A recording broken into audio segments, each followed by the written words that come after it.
Assalamualaikum. Perkenalkan, nama saya Sri Rizky Sofianti dengan NIM B10111181013. Nah, di sini saya akan membahas mengenai materi pasar modal syariah.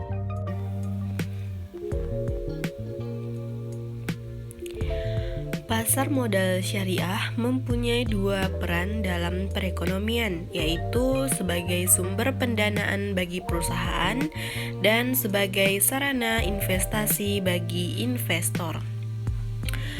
Sebagai sumber pendanaan bagi perusahaan, di mana apabila suatu perusahaan itu kekurangan modal untuk membangun dan mengembangkan perusahaannya, maka dengan adanya pasar modal syariah inilah perusahaan yang kekurangan modal tadi bisa mendapatkan tambahan modal. Kemudian sebagai sarana investasi bagi investor, di mana apabila seseorang itu mempunyai kelebihan dana, mereka dapat menginvestasikan dana mereka tersebut di pasar modal syariah ini. Jadi di dalam pasar modal syariah ini yaitu bertemunya antara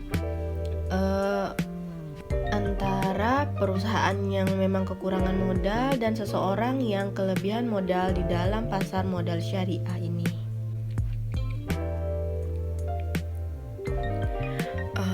Pasar modal syariah ini sifatnya universal, di mana bisa dimanfaatkan oleh siapapun tanpa harus melihat latar belakang baik dari segi agama, suku, dan juga ras.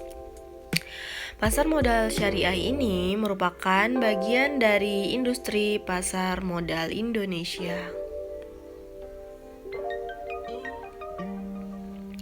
Kemudian, mekanisme perdagangan yang bertentangan dengan prinsip syariah,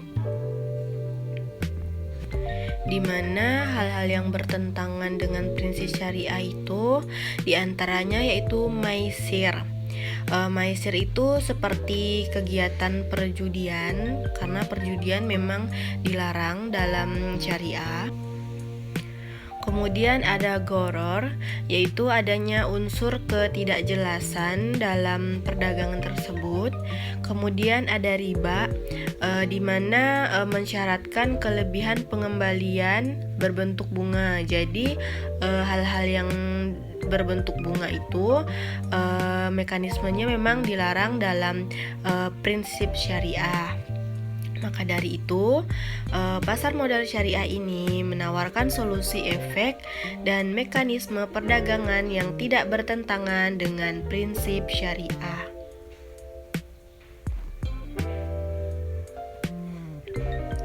Kemudian ada landasan hukum pasar modal syariah, diantaranya yaitu Undang-Undang Pasar Modal, Undang-Undang OJK, dan Fatwa DNS MUI. Nah, adapun jenis surat berharga atau efek syariah di pasar modal yaitu terdiri dari saham syariah, sukuk, dan reksadana syariah. Nah, di sini saya akan memperjelas satu persatu.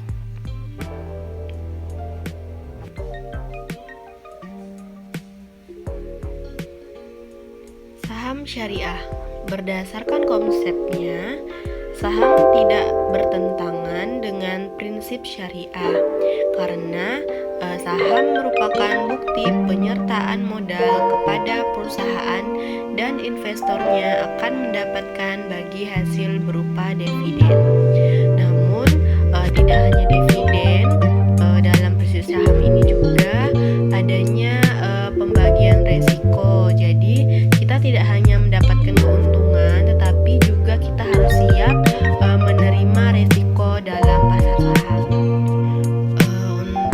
Untuk suatu saham itu dapat dikatakan saham syariah itu misalnya kriteria usahanya itu tidak boleh bertentangan dengan prinsip syariah. Misalnya terhindar dari unsur perjudian, terhindar dari unsur-unsur bunga. Jadi saham yang lembaga keuangan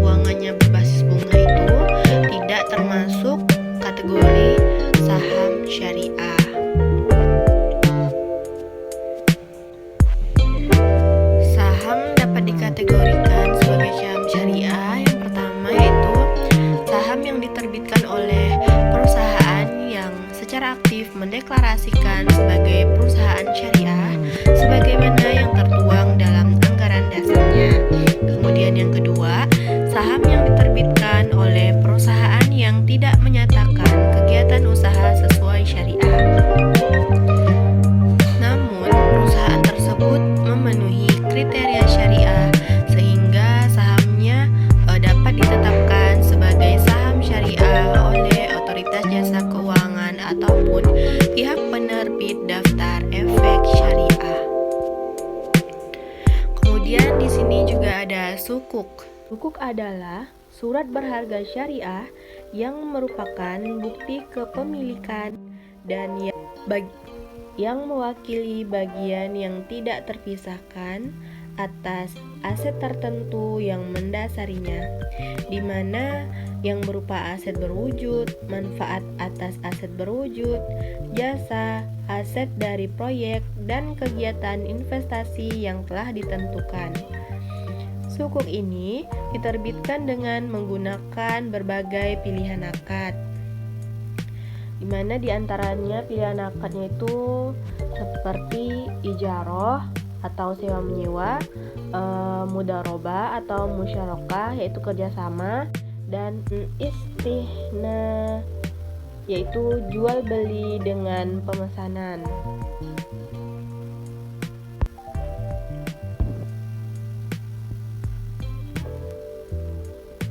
Kemudian yang terakhir ada reksadana syariah. Reksadana syariah merupakan salah satu jenis investasi kolektif yang dikelola oleh manajer investasi yang telah memperoleh izin dari OJK. Manajer investasi mengelola dana investor dengan cara menginvestasikan saham syariah, sukuk, instrumen syariah lainnya seperti deposito syariah, dan waran syariah.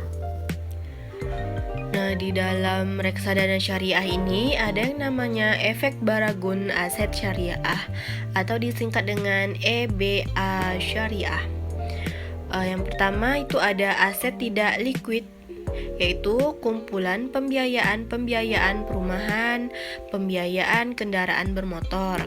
Kemudian ada aset liquid, yaitu yang tidak bertentangan dengan prinsip syariah, seperti sertifikat unit pemerintah, capital gain, dan imbal hasil.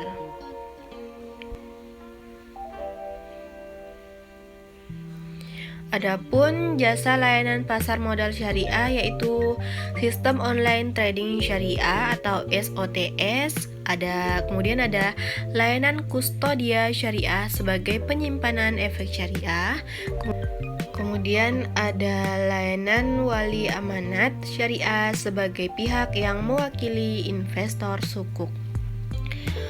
Untuk sistem online trading syariah ini, sistem ini memungkinkan investor untuk menjual dan membeli saham syariah secara online. Di dalam sistem ini, investor tidak dimungkinkan untuk melakukan transaksi yang dilarang seperti margin trading berbasis riba dan short selling. Dan jasa layanan pasar modal syariah yaitu ada layanan kustodian yang merupakan layanan yang diterbitkan oleh bank umum dalam produk investasi syariah seperti reksadana syariah dan efek baragun aset syariah. Nah, di sini berupa jasa penitipan efek syariah dan mewakili pemegang rekening yang menjadi nasabahnya. Kemudian ada layanan wali amanat syariah, yaitu layanan yang dapat diberikan oleh bank umum dalam penerbitan sukuk, yaitu sebagai pihak yang mewakili kepentingan pemegang sukuk baik dalam maupun luar pengadilan. Sekian presentasi dari saya. Kurang lebihnya saya mohon maaf. Saya akhiri. Wassalamualaikum warahmatullahi wabarakatuh.